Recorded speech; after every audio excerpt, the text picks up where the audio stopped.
All right, everybody. I was making sure my screen was sharing. All right, here's my presentation of macro level planning. So for this presentation, I am going to be talking about a specified community and geographical place where I see there is an opportunity to do macro work. And so we're going to be looking at the specific population, the need, rationale, innovation, evidence, past intervention, and then the macro intervention and planning. So the community that I have chosen is the community of North Nashville, specifically narrowing in on the zip code 37208. So within this, we are going to look at systemic racism within the community. We're going to mention briefly some natural disasters in the community that has impacted it, high incarceration rates, but then we're also going to see the strengths of resilience, relationship, and family. So my specific change effort is to reduce systemic racism and aid in community restoration and reduction of violence. So just a couple stats. North Nashville has a population of 18,375 people, 63% of which identify as African American. So North Nashville as a community has experienced many hardships, one of which is the construction of Interstate 40 in the 1960s, where it went straight through the community of North Nashville. And so this caused destruction of homes, broken community. And this was evidence of systemic racism because there were other routes that this interstate could have gone through. But the government of Nashville decided to put it straight through the community of North Nashville. And so they have suffered through that. There was a devastating tornado in 2020, which caused suffering of economic hardship, COVID-19. And there's an insanely high incarceration rate for North Nashville. It's actually 14%, which statistics have said is the highest in the nation. North Nashville has also experienced redlining and gentrification. And so all of this ultimately leads to what points to systemic racism. Besides the natural disasters. But those redlining, gentrification, Interstate 40, high incarceration rates, they all point to systemic racism.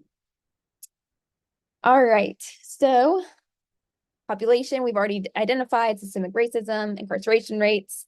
What is the need? So really advocacy and policy and more diversity in government because we see systemic racism coming from a high level and because this is macro planning, there needs to be action and advocacy and diversity in government and higher up leadership. And anti-violence initiatives is another need. So rationale, why look into this? Why does there need to be change made? Well, first, for me personally, Nashville is home. I want to be a part of change in a city that I love when I see that there's hurt and injustice. North Nashville has suffered too long and has gone unnoticed too long. And because of the growth of Nashville, North Nashville is experiencing the ramifications. And so there needs to be change in communities like North Nashville when there's change going all around it. So here's a visual of North Nashville, specifically that zip code 37208. Okay, some overview of scholarly research. Scholarly research talked a lot about redlining, gentrification, high incarceration rates. And redlining and gentrification are having to do with housing. So it's coming from policy. Redlining is the seclusion of a certain type of people, in this case, African American people, to a certain part of the neighborhood. And then gentrification is when community members can no longer afford to live in an area, and so they're being pushed out.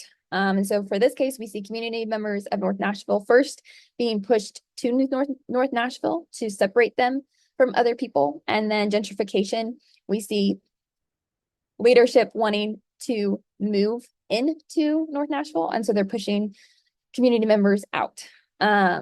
So policy issue.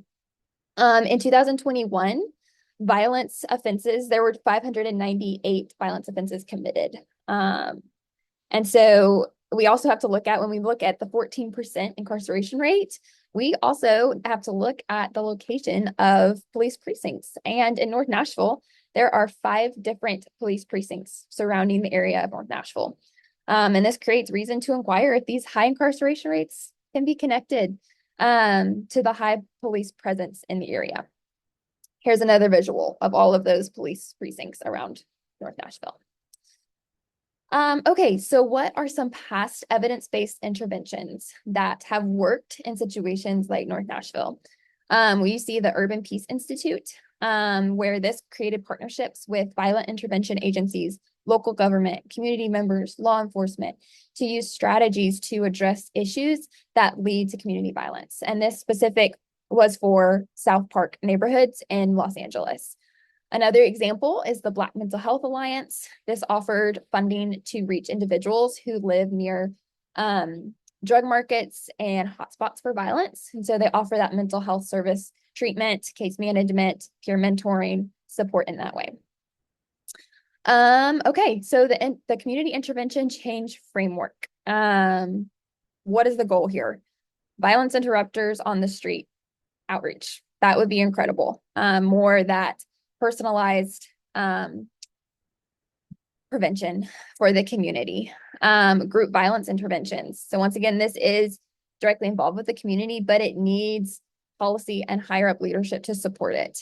Community-driven crime prevention through environmental design programs is another option. All right, theoretical frameworks, perspectives that drives this work. So the systems theory, we know that individuals do not live in isolation and that many systems connect and work together and impact each other. Anti-oppressive practice, anti-racism, and cultural humility and cultural safety. So all of these are theoretical perspectives that really drive the work of reducing violence, decreasing systemic racism, increasing fairness in housing. Summary of literature. So through the literature, it states that North Nashville has experienced a lot of oppression, racism, injustice. Through anti-violence programs and utilizing theoretical perspectives, communities can be impacted and there can be positive progress made. But in order for this to happen, we have to have systemic racism addressed high up.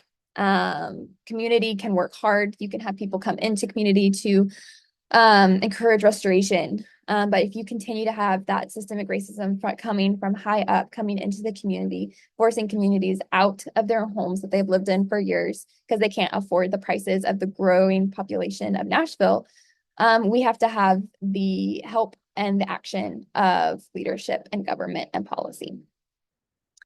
Okay, so stakeholders. This is community members. This is government officials, law enforcement. What is my role? My role is not to do the work on my own, but to listen to the community members, help them see they have resilience and strength in themselves to make change they want to see, and also gain the camaraderie of leadership in government officials. Community tensions. When can community members are okay with how things are and others want to change? Community members, change happens when community members are not okay with how things are and desperately want change.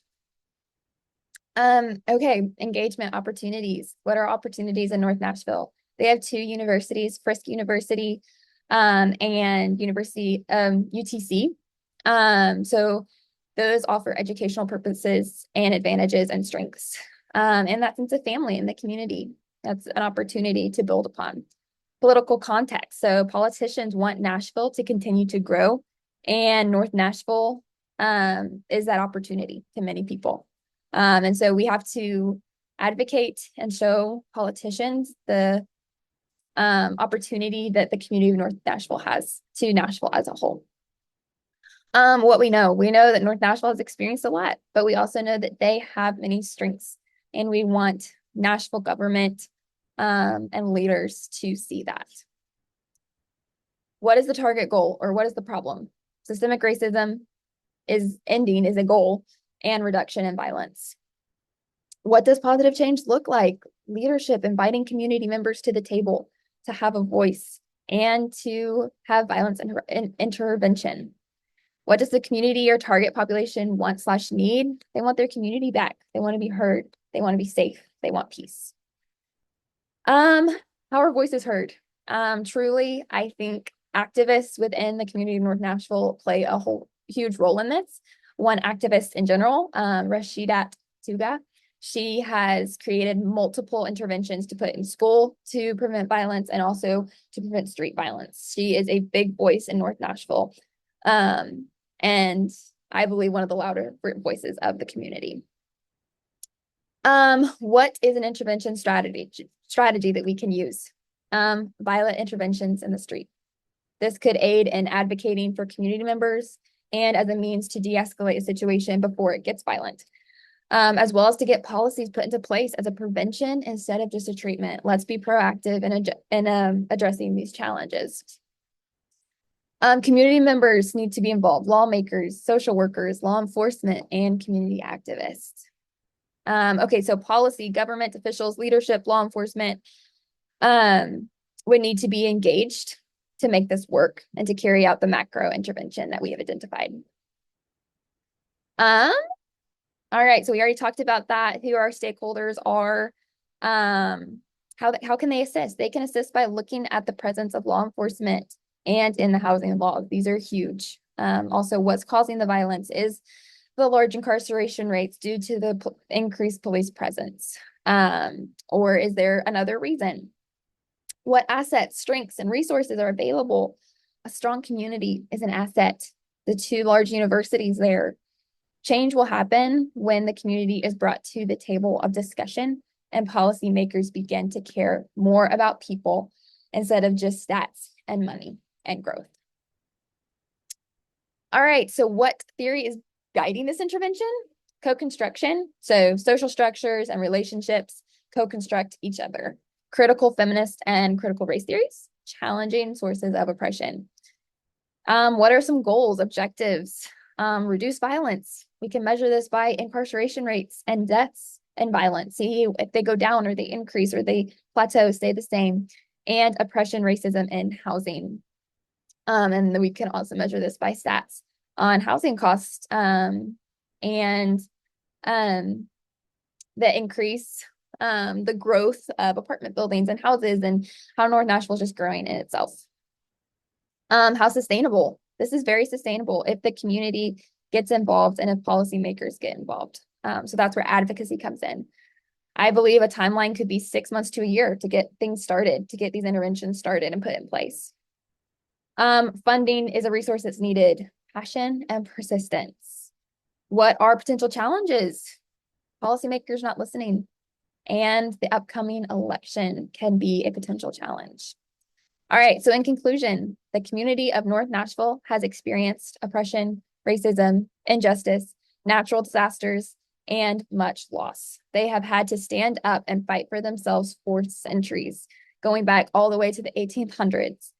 Now is the time to see all people as humans and to desire community, a livelihood, and peace. Now is the time for political figures, social activists, and community members to take a stand and interest and act. Thank y'all very much for listening and for participating.